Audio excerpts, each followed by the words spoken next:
Uy, share ko lang sa inyo. By God's grace, nabigyan po tayo ng pagkakataon na mapanood ng kauna-unahang River Maya reunion performance publicly. Yan o, ako yan. Ito ay nangyari sa ASAP sa ABS-CBN. So salamat kila Whale at Kaka para sa invitation. Nalaman ko may mga COVID protocol pa rin sa ABS. Pinag-swab test pa rin kami. Ano, negative.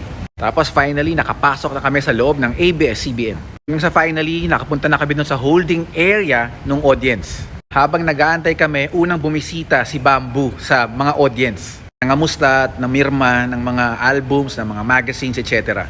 Then, buong banda na. Then, by God's grace, ayun, nagpa-picture din ako sa River Maya.